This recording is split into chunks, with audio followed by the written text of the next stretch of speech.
Did you know that Jesus prayed for you? On Thursday, Jesus' last day of freedom, that very night he would be captured, that he would be taken to trial, and the next day he'd be crucified. Jesus knows what's about to happen. And in those last moments, what does he do, right? What would we do? You maybe go spend some time with friends. You'd go do an activity you love. You'd go find the best food you possibly can and eat it. The last day before Jesus gets arrested and tried and crucified, then those last moments, Jesus goes up to a mountain to pray.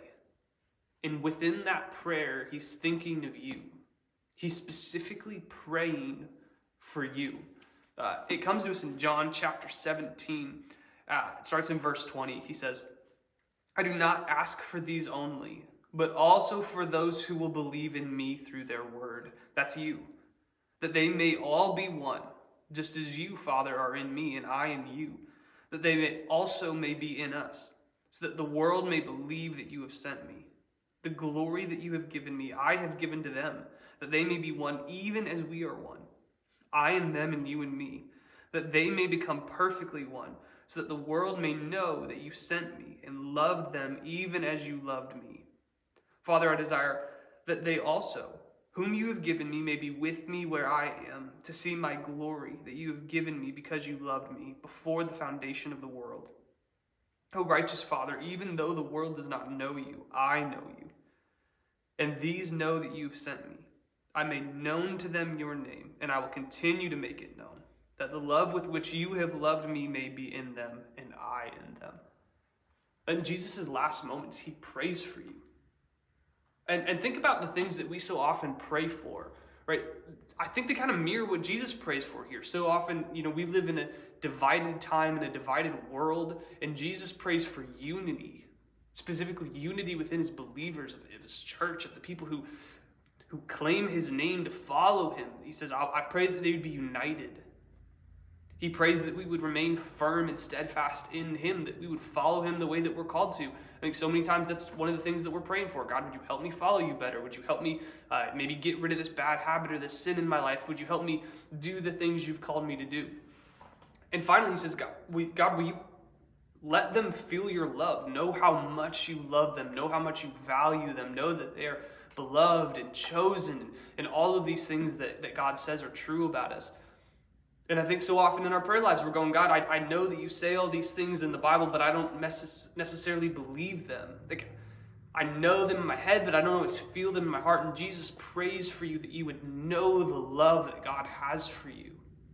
That's his prayer for you. But maybe the truth that's even more crazy, more hard to believe than the fact that Jesus prayed for you while he was still on earth is the fact that Jesus is still praying for you now.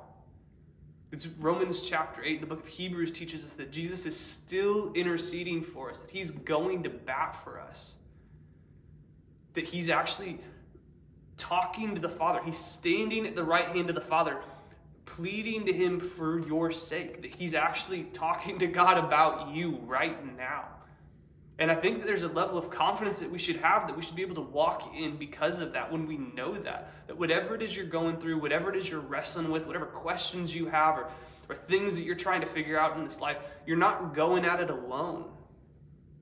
That Jesus is actually praying for you right now. I know I've got some people in my life who every once in a while out of the blue would just text me and say, "Hey, just wanted to let you know I'm praying for you today. Hey, just wanted to let you know you've been on my mind recently. I've been praying for you." And every single time that happens, there's like a puff up that happens. Like, oh yeah, they're praying for me. Like I can do this. Like whatever obstacles in my way, like I'm gonna be okay. Like I've got this. And it's like, man, if that's true of just some people in my life, how much more should that be true if I know that Jesus is praying for me right now? So whatever it is you're feeling, whatever it is you're going through, like maybe you just feel really alone and defeated right now. Be encouraged. Jesus is praying for you.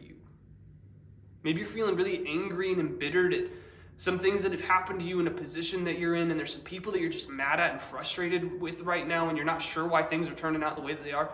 Listen, Jesus is praying for you. Or maybe, I don't know what it is, 1,000 things. Maybe you feel like God's calling you to something and you don't feel equipped or ready or prepared for it. Listen, Jesus is praying for you that the guy who made the stars is on your side, that he's walking with you and he's encouraging you and he loves you and he wants you to know that and to be aware of it, that we can live boldly because Jesus has prayed for us and is still praying for us. The maker of the universe is on your side.